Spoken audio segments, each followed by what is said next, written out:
I'm standing by the phone, and the phone rings, and it's Jim. He goes, Stephanie was born this morning. I go, oh my God.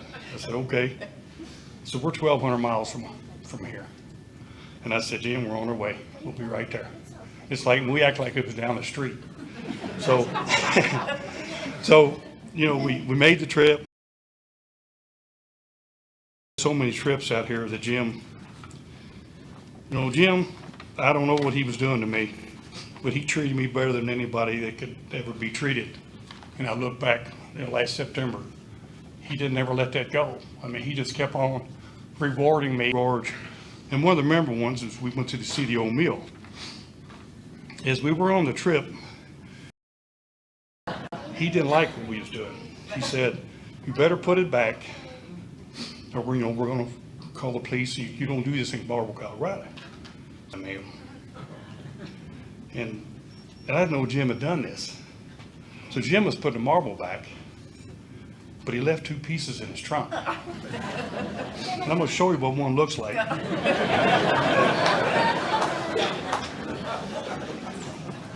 Of course, he put the date on it. So I get this in the mail, and that's what it says. So every day that we go into my wife's office, it's a doorstop, and I cannot go past there without looking at that. So they come in the mail. So he was good at tricking and pranking, we call it. My grandbaby calls it pranking. So he was a good little prankster. So he did that, and so that was kind of special. So Jim, you know, he had his Rancho San Carlos, his ranch. He opened it to everyone, family reunions, birthday celebrations. Not only to family, but to anyone he knew. He was a very giving person. The ranch was beautiful, as everybody knows that.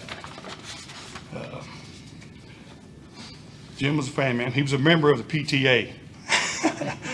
When he told me he did that, I said, well, you took one for the team, didn't you, buddy? I said, so that was something I had to bring that up, because I used to ride him out when I could, when I had a chance. And he loves it, you know, he's adored Stephanie, Josh, and Kelly, and still Olivia's granddaughter with the eye of his, apple of his eye. He had a gleam in his eyes every time he talked about her. Jim always seemed to be very happy to make other people happy. Me and my wife, Anita, we had took a few trips with Jim and Kelly the last few years. We went to Taos, Utah, Yellowstone, and the Rogers Ranch, where we spent Thanksgiving with everyone. Jim taught us how to make Christmas wreath. That was his mother taught him when he was a young boy. And Jim had told us that's how they paid the bills, I mean, back in the days. And boy, could he make a wreath. I mean, he'd go out and get the stuff, bring it in. He weaved that thing. I mean, you couldn't have got a better. He knew how to make a Christmas wreath. And that's one of his special features he would have around Christmas time with his neighbors. And they would share that with Jim. And that was so special to share that, because that was pretty neat. So he did all the, you know, he chopped the pine, brought it in. And then we could just watch him. It was childhood memories, bring it back to him. He was on fire doing that. We met one of Jim's best friends on that trip, Edward. My wife and I will never forget. Jim always, he never stopped eating. He ate all the time.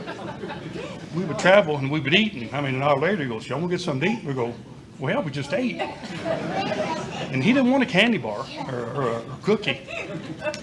He wanted something to eat. And how do you do all that and don't gain any weight? I mean, how do you do that? But anyway, Jim loved pinochle. And boy, was he a competitor. Whew, man, when he played a game or something, he was in there. So we played, you know, a lot of games. We played on the side of the road. We played in the rest area. We actually played in the saloon one night. We're sitting there playing cards in a saloon, playing pinochle. And another thing we noticed about Jim, I don't know if you ever noticed Jim's little grin he had, that little, I call it a little shit-eating grin he had. I wasn't going to say that, but they said it was okay. But he could tell a little smirk on his face, and you knew he had you. If you're playing games, he had you, and you was in trouble, because he already took care of that. There was several times that Jim came to Kentucky to help me and the family. My wife's brother passed, and he actually come to town and spent 2 days laying mulch with a hernia. He laid on the ground and worked because he was in pain. But he came and he worked, and he did that for 2 days. Ended up here. This is another classic. This happened. Let me get the date here. Y'all gonna like this one too.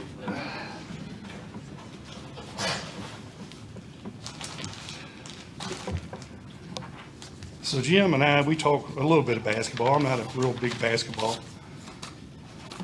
nut, but I watched the playoffs and different things. So anyway, I was very happy that his Tennessee team, they got beat pretty bad in Kentucky. It was terrible. But they come back and took care of them. So I told Jim on the phone, I said, you know what? I said, I'm gonna be a Tennessee fan after that. You got me hooked now, buddy. So he took time out of his day, a lot of time, around February the 18th, to sit down, and he would have pulled this off. All he had to do was get this letter to Tennessee and mail it. But he sent me a letter from the University of Tennessee, and I'm a fan. He got me hooked up. I'm on the, all I gotta do is start sending checks, and I'm in. I just gotta start making payments. I mean, he was that close to getting it done. So I get that, and then I'd be damned if I didn't get here it wasn't about a week later. You talking about taking care of an old boy, he took care of me. So I get this in the mail. And well, we know that's Jim. And it's bad enough you put my name on the back.